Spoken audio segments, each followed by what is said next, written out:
یہ ایک ایک آیت پڑھے گا تو ایک ایک اللہ کی طرف سے درجہ اس کا بلند ہوگا، اور پھر جنت کے درجات بتائے جائیں گے کہ ان درجات پر چڑھتا جا، ورتق ورتل کما کنت ترتل فی الدنیا، جیسے دنیا میں قرآن کریم کی حفاظت کر کے پڑھتے تھے نا، یاد کر کے پڑھتے تھے، ویسے ہی پڑھو۔ فإن منزلک عند آخر آیۃ تقرأ بها، آپ آخری آیت پر پہنچیں گے تو آپ کے آخری درجہ وہی ہوگا۔ تو کتنی ہزار آیات ہیں، 6500 سے اوپر 6666 آیات علی اختلاف مختلف موجود ہیں، تو اتنی آیات ہیں تو اتنے درجات ہیں۔ دنیا میں تو 22 اسکیل سے اوپر کوئی اسکیل بھی نہیں ہے، اور آخرت کے آپ اسکیل دیکھیں تو کتنا زیادہ اللہ رب العزت اس پر عطا فرماتے ہیں۔ دیکھو سورج کسی کے گھر کی ملکیت نہیں ہے، سورج پوری دنیا کا مشترک ہے، تو اگر کوئی چاہتا ہے میں اکیلا سورج اپنے گھر میں رکھ لوں تو ایک بچے کو حافظ قرآن بنا لے۔ یہ اللہ کے رسول صلی اللہ علیہ وسلم فرماتے ہیں، حضور پاک علیہ الصلوۃ نے فرمایا البس والداہ تاجا یوم القیامہ ضوءہ احسن من ضوء الشمس، فرمایا والدین کے سر پر جو تاج رکھا جائے گا، جو حافظ کے والدین ہوں گے، اس کے تاج کی روشنی سورج کی روشنی سے زیادہ ہوگی۔ لو کانت فی بیوت الدنیا، فرمایا اگر وہ تمہارے گھروں میں آ جائے، فما ظنکم بالذی عمل بہذا، تو تمہارا فما ظنکم کیا خیال ہوگا جو آدمی اس پر عمل پیرا بھی ہو۔ تو جس گھر میں ایک حافظ قرآن موجود ہے، اس گھر میں اس کا اپنا سورج موجود ہے، اس گھر کی وہ اس کے لیے سفارش موجود ہے۔ تو دین بہت آسان ہے، دین مشکل نہیں ہے، ہم نے اس کو مشکل کر لیا ہے۔ یقین مانیے حدیث پاک کے مطابق اگر بندہ تجارت شروع کرے تو تجارت کبھی نقصان میں نہیں جائے گی۔ حضور پاک صلی اللہ علیہ وسلم فرماتے ہیں سچا تاجر جو ہے یہ اللہ رب العزت اس کو جنت میں انبیاء کا ساتھ عطا فرمائیں گے۔ دیکھو سچا تاجر، آج کل تجارت میں 2 نمبری ہے، خواہ مخواہ سے بندہ جھوٹی قسم اٹھا لیتا ہے یہ چیز سچی ہے۔ اب جھوٹی قسم کیوں اٹھاتے ہیں؟ آپ نے قسم اٹھا کے اپنے ایمان کو بیچ دیا ہے۔ پھر تو قرآن کریم میں ہے سب سے زیادہ گمراہ وہ ہیں جو ہدایت کے بدلے میں گمراہی خرید لیتے۔ اللہ فرماتے ہیں اگر یوں ہو گیا فما ربحت تجارتہم وما کانوا مہتدین، پھر ان کی تجارت کوئی فائدے کی نہیں رہی، پھر تو نقصان کی ہو گئی، انہوں نے کیا کر لیا۔ حدیث پاک میں اگر کوئی بندہ اپنی تجارت میں جھوٹ بول لے، جھوٹی قسم اٹھا لے، حضور علیہ الصلوۃ والسلام فرماتے ہیں اس کا مال بک جائے گا، برکت اس کی ختم ہو جائے گی۔ ایک برکت ہوتی ہے، ایک کثرت ہوتی ہے، مال کی برکت بہت ہو جاتی ہے۔ کب ہوتی ہے؟ جب بندہ سچ بولتا ہے، اور مال کی کثرت بہت ہو اور برکت اٹھا لی جائے، وہ اس وقت ہے جب بندہ جھوٹ بولتا ہے۔ سچ بولنے کی بندہ عادت بنا لے، یقین مانے رات کی نیند میں بھی سکون ملتا ہے، دن کی جاگنے میں بھی سکون ملتا ہے۔ تو سچ بولنے کی بندہ عادت بنا لے، جھوٹ نہ بولے۔ کیوں؟ میرے نبی کا ارشاد ہے ان الصدق ینجی، سچ بندے کو نجات دیتا ہے۔ اور آپ کا اور ہمارا عقیدہ اور نظریہ ہے کہ سورج مشرق کے بجائے مغرب سے طلوع ہو سکتا ہے، حضور کا فرمان غلط نہیں ہو سکتا۔ جب اللہ کے رسول کا فرمان غلط نہیں ہو سکتا تو الصدق ینجی، سچ تو نجات دیتا ہے، ہم اس پر سچ بولیں۔ کوئی تاجر ہے وہ اپنی تجارت میں سچ بولے، کوئی اور معاملات ہے وہ اس میں بیٹھ کے، ہم بعض اوقات ایسی بات کر جاتے ہیں، یقین مانے وہ بات ایسی ہوتی ہے جس بات سے بندے کے ایمان کا گھاٹا ہو جاتا ہے۔ نہیں، ما یلفظ من قول الا لدیہ رقیب عتید، اللہ فرماتے ہیں تیز ترین فرشتہ میں نے زبان کے لیے بٹھایا، جو جملہ بولے گا وہ لکھ لے گا، جو بولو گے وہ لکھ لے گا، وہ اپنے پاس لکھ کر رکھ لے گا۔ انسان کی عادت نہیں ہے، انسان اپنے اللہ رب العزت کو دیکھ کر چلے۔ میں بات کر رہا تھا دین بہت آسان ہے، دین پر عمل کرنا مشکل نہیں ہے۔ خواتین کے لیے تو عمل دین پر اور زیادہ آسان ہے۔ اللہ کے رسول صلی اللہ علیہ وسلم کی حدیث ہے اذا صلت خمسہا اطاعت بالہا، فرمایا اور اس طرح سامت شہرہا، فرمایا ایک روزے 5 وقت کی نماز پڑھے عورت، مہینے کے روزے رکھے جو رمضان المبارک میں آتے ہیں، اپنے خاوند کی اطاعت کرے اور اللہ کا حق نہ کھائے، اس خاتون کو کہا جائے گا جنت کے جس دروازے سے داخل ہوتی ہے جنت میں چلی جا، جنت کے جس دروازے میں۔ یہ اعزاز حضرت ابوبکر صدیق کو ہے رضی اللہ عنہ مردوں میں۔ حدیث پاک میں صحیح بخاری کتاب المناقب میں حضرت ابوبکر صدیق کے سامنے حضور علیہ السلام نے ارشاد فرمایا جنت کے ہر دروازے میں ہر بندے کو بلایا جائے گا، ایک ہے روزے داروں کا دروازہ، ایک ہے نمازیوں کا دروازہ، ایک ہے صدقے والوں کا، مختلف نیکیوں والوں کے اپنے اپنے دروازے ہیں۔ تو نمازی والے دروازہ اعلان کرے گا جو نماز کی پابندی کی اس دروازے جنت چلے جائیں، روزے دار کو روزے دار، اس طرح بلائیں گے۔ اور اللہ کے رسول صلی اللہ علیہ وآلہ وسلم یہ ارشاد فرما کر تھوڑے سے خاموش ہوئے، تو سیدنا ابو بکر صدیق نے عرض کیا کہ یا رسول اللہ کوئی خوش قسمت ایسا بھی ہوگا جس کو جنت کے 8 دروازے بلائیں کہ تو میرے اندر سے جنت میں چلا جا؟ تو حضور علیہ السلام مسکرائے اور فرمایا کہ ابو بکر مجھے امید ہے وہ تو ہی ہوگا، ارجو ان تکون، وہ تو ہی ہوگا جو تجھے بلایا جائے گا۔ دیکھیں نیکی کرنا تو آسان ہے، اور یہ رتبہ جو ابو بکر صدیق کو ہے یہ اس خاتون کو مل رہا ہے جو گھر کی 4 دیواری میں بیٹھ کے نماز کی پابندی کر لے، روزے کی پابندی کر لے، خاوند کی اطاعت کر لے، یہ جنت میں جس طرف سے جائے گی اس کو دروازے میں داخل کر دیا جائے گا۔ تو آج ہم اپنی خواتین، بعض اوقات لوگ مجھے بتاتے ہیں نا کہ ہمارے گھر کے ماحول ٹھیک نہیں ہے، میں کہتا ہوں گھر کے ماحول کی ذمہ داری خاوند پر ہے، یہ اپنے آپ کو ٹھیک رکھے نا تو اس کے گھر کا ماحول ٹھیک ہو جائے گا۔ خاوند کو اللہ نے سینہ مرد والا دیا ہے۔ بعض اوقات آپ سوچیں کہ اللہ پاک نے نکاح کا اختیار عورت کو دیا ہے اور طلاق کا اختیار مرد کو دیا ہے، اس کی وجہ کیا ہے؟ عورت نہ چاہے نا میرا رشتہ کریں، اس کا والد بھی رشتہ نہیں کر سکتا۔ اسلام نے 100% نکاح کا اختیار لڑکی کے ہاتھ میں دیا، پریشرائز نہیں کر سکتا والدین، وہ زور زبر سے جبرن شادی نہیں کر سکتے، وہ کہے نا میں نہیں کرنی، کوئی نہیں ہو سکتی اس کی شادی، وہ عاقلہ ہے، بالغہ ہے، وہ اپنے اچھے اور برے کی تمیز رکھتی ہے، تو جب تک بچی ہاں نہیں کرے گی یا ہاں پر کوئی اشارہ نہیں دے گی اس کا نکاح نہیں ہو سکتا۔ اور جب نکاح ہو جاتا ہے پھر طلاق کا اختیار اللہ نے عورت کو نہیں دیا، بیدہ عقدۃ النکاح کہہ کر اللہ نے طلاق کا اختیار مرد کو دیا ہے۔ وجہ کیا ہے؟ دیکھو نکاح خوشی کی بات ہے اور طلاق غمی کی بات ہے۔ خوشی کی بات جب عورت کے ہاتھ میں ہے تو غمی والا مسئلہ بھی عورت کے ہاتھ میں ہوتا نا، اس پر سوچے نا تو مسئلہ سمجھ آتا ہے۔ نکاح کا اختیار اللہ نے عورت کے ہاتھ میں دیا، وہ ہاں کرے گی، اس کے والدین نکاح پڑھ دیں گے، نکاح ہو جائے گا، لیکن طلاق کا اختیار اللہ نے مرد کو دیا۔ وجہ، اس کی وجہ یہ ہے کہ جتنا حوصلہ مرد میں ہے اتنا حوصلہ عورت میں نہیں ہے۔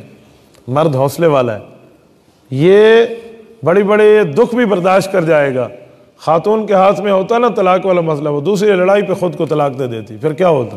تو اللہ نے مرد کے ہاتھ میں رکھا ہے، اور آج ہمارا کام الٹا بن گیا، ہم الٹے بنے ہوئے ہیں، ہم بے حوصلے والے بن گئے۔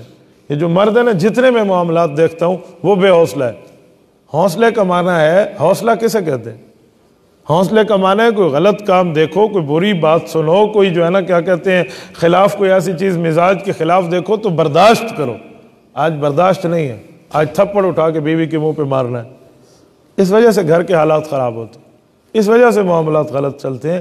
آپ حوصلے والے ہیں، آپ تھوڑا گھریلو معاملات پہ تھوڑا سا صبر کر جائے کریں، پھر دیکھیں گھر کا ماحول سیٹ کیسے نہیں ہوتا۔ تھوڑا سا بندہ صبر کر جائے۔ میں ایک جملہ کہوں، آپ نے یہ حدیث پاک سنی ہوئی ہے کہ عورت کو اللہ نے کس پسلی سے پیدا کیا ہے، سیدھی سے یا ٹیڑھی سے؟ حدیث ہے یا نہیں ہے؟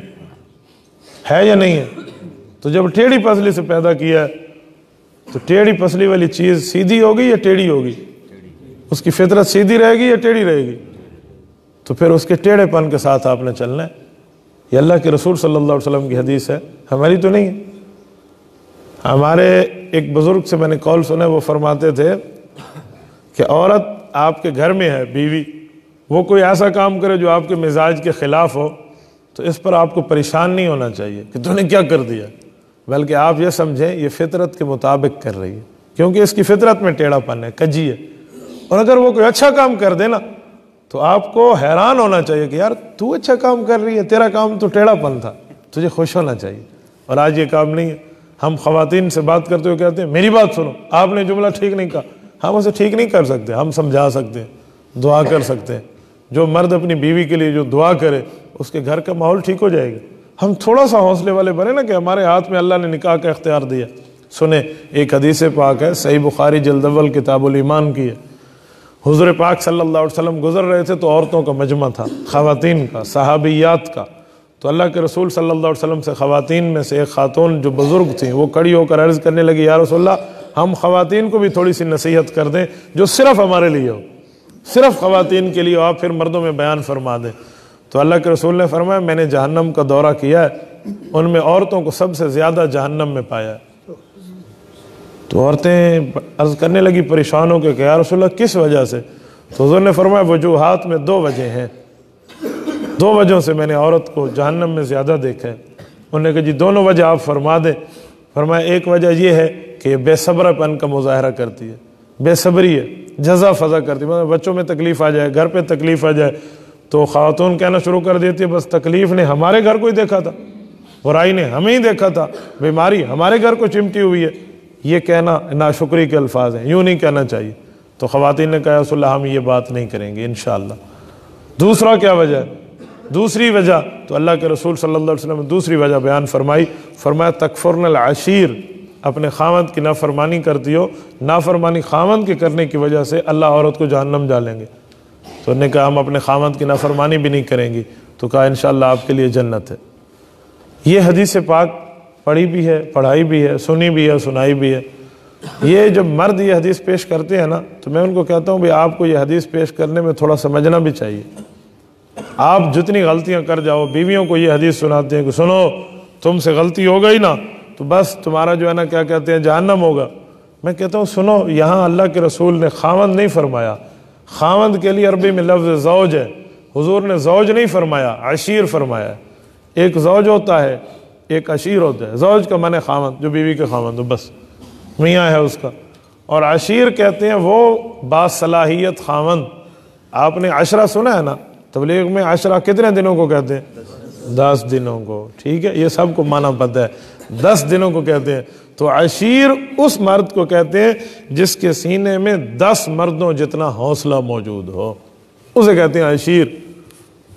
تو ایسا خاوند ہے نا، اس طرح وہ بھی حوصلے سے چلتا ہے، اس کی بیوی نافرمانی کرے گی نہیں، یہ جہنم جائے گی۔ ہر مسالے دران جہنم نہیں مہندی، یہ جو مرضی ہے وہ غلط کرے اندے نال، یہ کو مارے تو یہ سمجھے بھی اے جہنم ویسی تو ہی نال ویسے، یہ ہمیں نہیں سمجھنا چاہیے بھی یہ ہی جائے گی یہ نہیں جائے گا۔ تو ہم گھر کا ماحول ٹھیک کر سکتے ہیں، تھوڑا سا بندہ صبر کا مظاہرہ کر لے، تھوڑا سا معاملات کو صحیح کر لے۔ دیکھیں بعض اوقات بیوی کا حق بھی ہوتا ہے اور بیوی کے ساتھ امتی ہونے کا حق بھی ہے۔ حضرت عائشہ رضی اللہ عنہا کو اللہ کے رسول صلی اللہ علیہ وسلم نے فرمایا عائشہ جب تو مجھ سے خفا ہوتی ہے یا مجھ سے خوش ہوتی ہے مجھے پتہ چل جاتا ہے۔ میں اس حدیث کی تشریح کرنے سے پہلے ایک جملہ آپ کی خدمت میں عرض کرتا ہوں۔ اس کا معنی بیوی کبھی خاوند سے خفا ہو جائے تو یہ نہ سمجھ لینا بھی یہ جہنمی بن گئی ہے یا غلط ہو گئی، اس کی وجوہات دیکھنا۔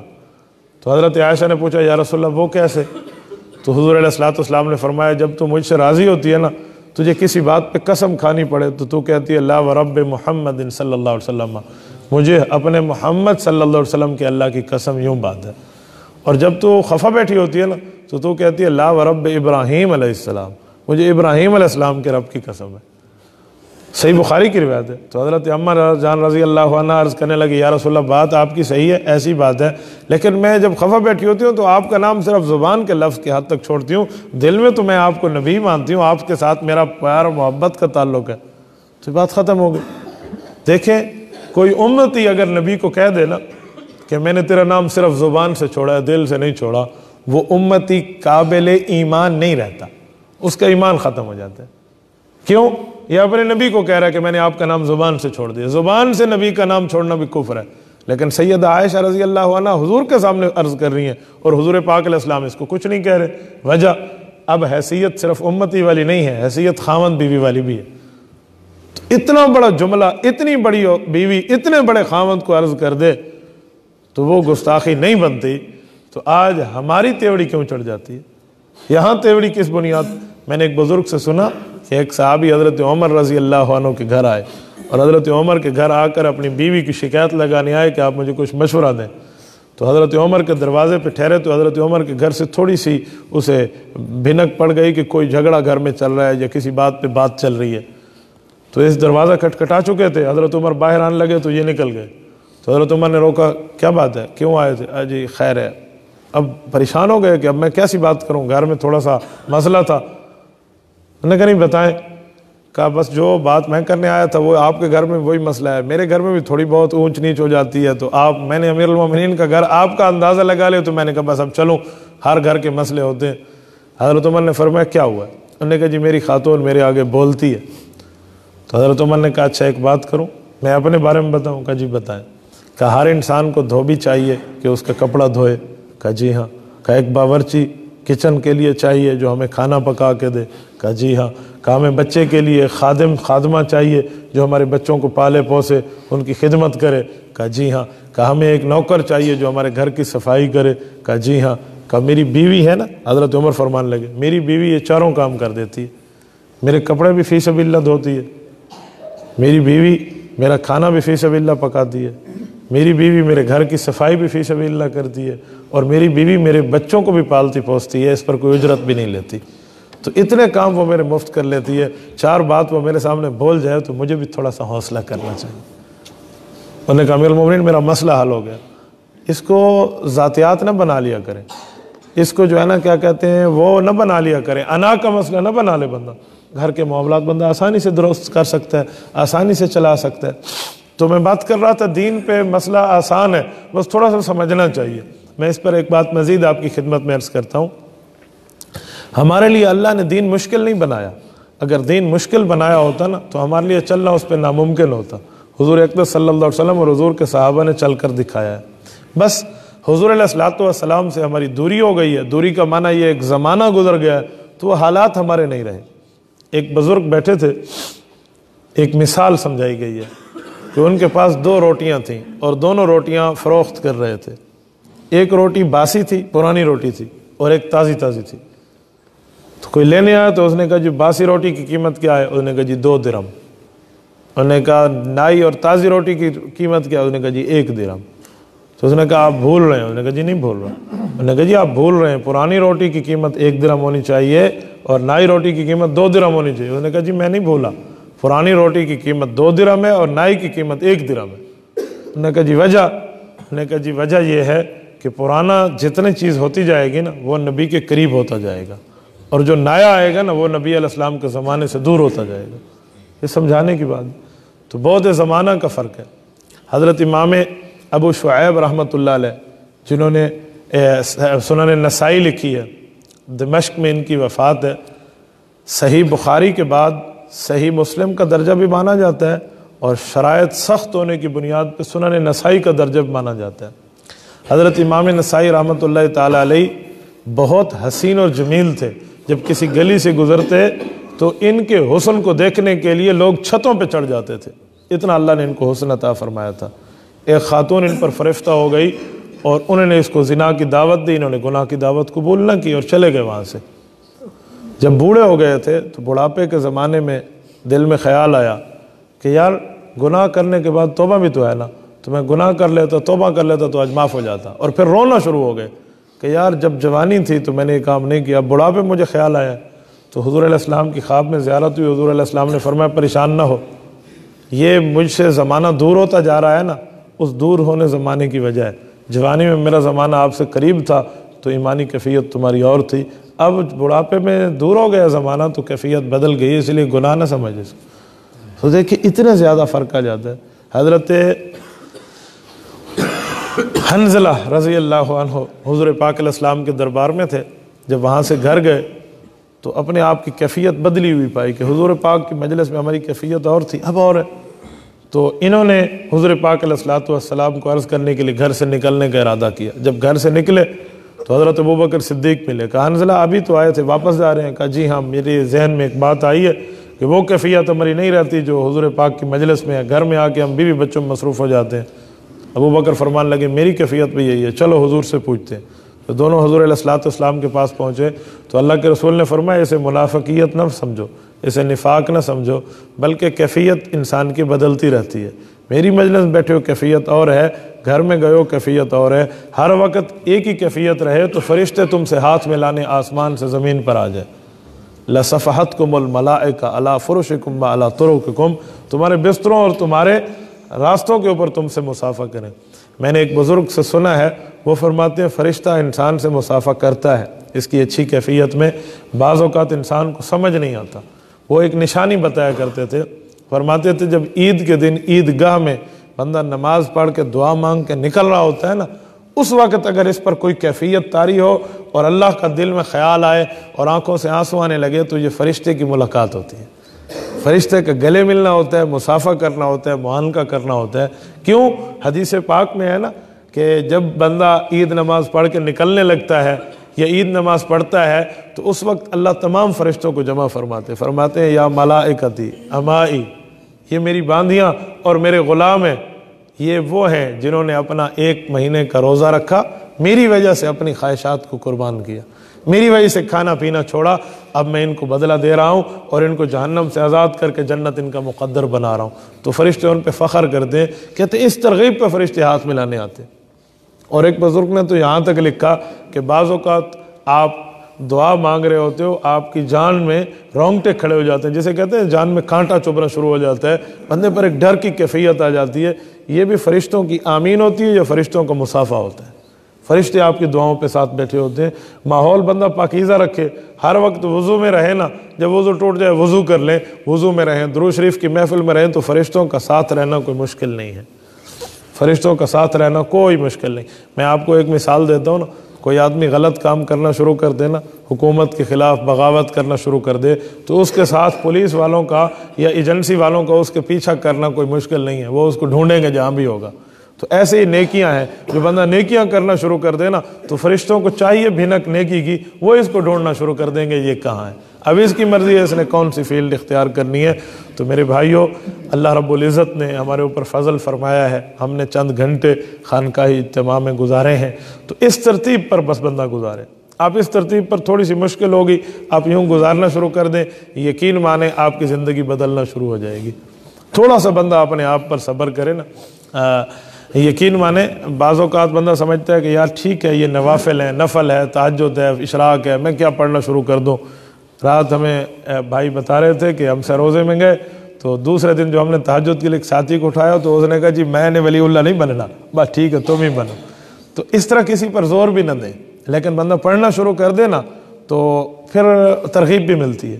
گھر میں یہ نہیں آپ یہیں سے اٹھیں اور گھر میں بیویوں کو تم نے صبح اٹھنا ہے اور تم نے تہجدیں پڑھنی ہے، نہیں، آپ پڑھو گے نا 10 دن 15 دن 20 دن آپ ٹھہرو گے مصلی پہ، انشاءاللہ اللہ ان کے دل میں بھی ڈال دے گا۔ نفل کے معاملے میں سختی نہیں کیا کریں، بس نفل کے معاملے میں ترغیب دے دے بندہ، نوافل کسی پہ لازم نہیں ہوتے، ترغیب دے دیں، پھر دیکھیں چلتا ہوتا ہے کیسے نہیں ہے، پھر گھر کے ماحول بدلیں گے، لیکن بندہ خود بدلے، یہ نہ خود سویا رہے، اس کو کہو تو نے تہجد پڑھنی ہے، میرے بیٹو ہی پڑھی رکھ، بابا تھا ہی پئی ہے تہجد، ٹھیک ہے نا۔ تو بندہ خود پہلے آئیڈیل بنے، ماڈل بنے، تو پھر جا کر یہ بات بنتی ہے۔ نوافل بندہ اللہ سے مانگے تو بس یہ ترتیب اپنے لیے رکھیں، دوسروں پر فیٹ نہ کرائیں، گھر میں جا کے بندہ کہہ دے بھئی آپ سب نے تیز نے تہجد نہیں پڑھی۔ بعض اوقات شیطان کام کرا کے عمل کو برباد کرتا ہے۔ شیخ سعدی رحمۃ اللہ علیہ آج سے تقریباً 900 سال پہلے کے آدمی ہیں، 6 صدی کے ہیں، 800-900 سال پہلے کا آدمی ہے۔ شیخ سعدی رحمۃ اللہ علیہ فرماتے ہیں، اپنے 2 واقعات سنے نا، ان کے 2 واقعات تو بندہ حیران ہو جاتا ہے۔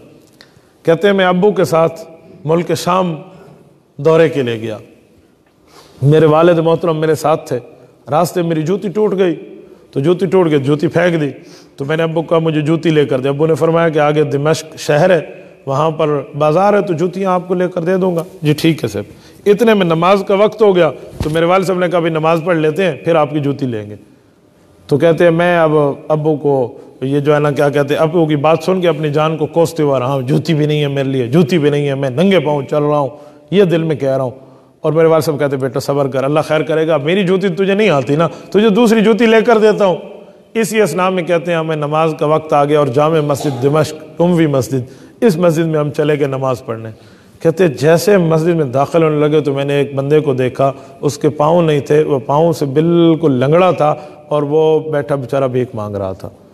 تو میرے دل پر ایک کڑاکا گزرا، تو میں نے کہا اللہ تیرا شکر ہے، تو نے مجھے پاؤں تو دیے ہیں نا، اللہ تو نے مجھے پاؤں تو دیے۔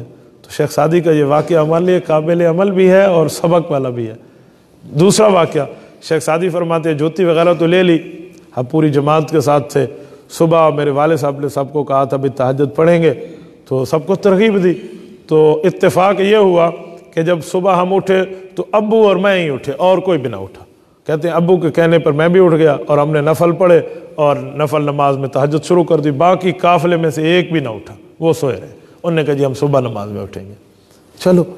تو کہتے ہیں جب ہم نے نوافل ختم کر لیا، ابھی صبح کی اذان کا وقت ہوا، تو میں نے ابو کو کہا ابو یہ سارے مسلمان نہیں ہیں، ان کو کوئی فکر نہیں، ان کو تہجد پڑھنی چاہیے تھی، ہم پڑھ لیں، یہ بھی پڑھتے۔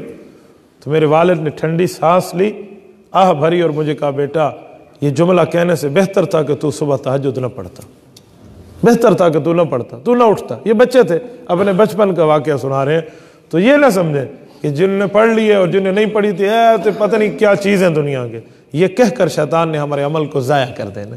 ان پہ فرض تو نہیں تھی, نہیں پڑھی تو کون سا گناہ ہو گیا, نہیں پڑھی تو کون سی غلطی ہو گئی ہے, نہیں پڑھی تو کون سا ان کے اوپر جو ہے نا کیا کہتے ہیں رب کی نافرمانی ہو گئی ہے, اور ہم اپنا کام کر کے ضائع کر بیٹھیں گے. یقین مانے اللہ دین کی کسی فیلڈ میں برکت دینا اور دین کی کسی فیلڈ میں اللہ رب العزت کام لے, تو جس سے کام نہ لیا جا رہا ہو نا اس کے لیے دعائیں کیا کرو. یہ جملہ نہ کہو کہ یہ نہیں کرتا تو اس کے ساتھ یہ ہو گیا.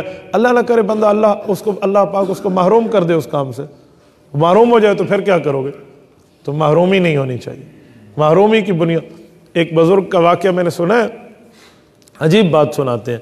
وہ کہتے ہیں یہ امیر کبیر شخص تھا, تاجر آدمی تھا, ٹھیک ہو گیا, گھر میں بیوی کے ساتھ بیٹھا ہے, کھانا کھا رہا ہے, اور اسی اثناء میں کوئی دروازے پر کوئی واقعی وہ بیچارہ فقیر تھا, اللہ کے نام پر مجبور تھا, وہ مانگنے کے لیے آیا, تو یہ باہر گیا اور اس کے چہرے پہ تھپڑ مارے اور اسے بھگا. تو شرم نہیں آتی فلاں فلاں؟ بھئی نہیں دینا تو نہ دینا فقیر کو, لیکن یہ جملے تو نہ بولو. کچھ لوگ بڑی زیادتی کرتے ہیں, نہیں بھی دیتے اور ساتھ فقیر کو جھڑکتے بھی ہیں. قرآن کریم میں وَأَمَّا السَّائِلَ فَلَا تَنْهَرْ, اللہ کے رسول صلی اللہ علیہ وسلم کو فرمایا گیا آپ کسی فقیر کو جھڑکے نہیں. اور ہم حضور پاک سے بہت اوپر آ گئے کہ ہم انہیں ذلیل کرتے ہیں. نہیں دینا تو نہ دینا, لیکن ان کو جو ہے نا ذلیل تو نہ کریں. تو اس نے آگے یہی کام کیا. یہ بہت بڑا امیر کبیر ہے, وقت بدلتے, موسم بدلتے, کبھی وقت نہیں لگتا. حالات بدلے, اس کی تجارت گھاٹے میں گئی, حتیٰ کہ اس کے اوپر قرضے چڑھ گئے, قرض دار لوگ سامنے آ گئے, گھر میں فاقے ہونا شروع ہو گئے. اب ایک عرصہ گزرا, لڑائیاں شروع ہو گئیں. جب لڑائی اور فساد شروع ہو گیا تو اب اس نے کیا ہوا, بیوی کو طلاق دے دی, بیوی کو فارغ کر دیا. جو حسینہ جمیلہ بیوی اس نے لی تھی, اب یہ بھکاری بن گیا ہے. اب کسی سے چھپ رہا ہے, قرضے والوں سے, کبھی ادھر چھپ رہا ہے, کبھی ادھر چھپ رہا ہے. اب اس بیوی کو اللہ پاک نے ایک اور رشتہ عطا کر دیا. یہ کہیں اور جگہ جا کر ہنسی خوشی بسنے لگی. تو خاوند بیوی گھر میں بیٹھ کے کھانا کھا رہے تھے اور دروازہ کھٹکھٹایا کسی نے. تو جب یہ جان لگا تو اس خاوند اور بیوی نے آپس میں ایک دوسرے کو کہا کہ ہمارے پاس تو کھانا موجود ہے, شاید یہ کوئی سوال ہی ہوگا. اس کی آواز آئی نا, تو بیوی کو کہا کہ یہ کھانا لے لو اور باہر کوئی فقیر ہو تو اسے دے دینا, ہم اور کھا لیں گے انشاءاللہ, اللہ نے ہمیں بہت دیا ہے. یہ دوسرا موقع تھا. وہ خاتون باہر گئی اور دینے کے لیے, تو اس کی نظر پڑ گئی اس فقیر پہ, تو اس کی ایک چیخ نکلی اور اس نے آ کے اپنے خاوند کو بتایا کہ باہر فقیر وہی تھا جو میرا کس زمانے میں خاوند تھا. اور اگلا جملہ کہوں, کہ اس کا اب والا خاوند وہی تھا جو کسی زمانے میں فقیر تھا. یہ اللہ پاک کے ہاتھ میں معاملات ہیں. اقلب کیف اشاء, اللہ پاک جیسے چاہتے ہیں ویسے معاملات. یہ دیر نہیں لگتی, کبھی دیر نہیں لگتی. کبھی کسی پر گھمنڈ نہ کیا کریں, اپنی جوانی پر گھمنڈ نہ کریں, بڑھاپا آ جائے گا. آج کسی بوڑھے کا ہاتھ پکڑ کے اس کو سڑک پار کرانا آپ کو برا لگتا ہے, کل ہم نے بھی بوڑھا ہونا ہے, کل ہم نے بھی بوڑھا ہونا ہے. کل آج کسی بیمار کی تکلیف میں, عیادت میں آپ کو برا لگتا ہے, کل ہم نے بھی بیمار ہونا ہے. تو ان معاملات کو دیکھیں میرے بھائیوں, تکبر بندہ نہ کرے. بس اپنے آپ کو بڑا نہ سمجھے کہ میں نے یہ کر لیا اور میں 30 31 32 مارخان بن گیا ہوں, فلاں بن گیا ہوں. یوں نہیں ہونا, یوں ہونا چاہیے اللہ نے مجھے توفیق دی. ہو سکتا ہے ہم تہجد کی نفلیں پڑھ کے اس جملے تک, اس مقام تک نہ پہنچے جو ایک آدمی اپنے اخلاص نیت سے سویا ہوا بھی پہنچ جائے. تو بس کسی کی نیت پہ شک نہ کریں. اللہ آپ کو اور ہمیں صراط مستقیم عطا فرمائے.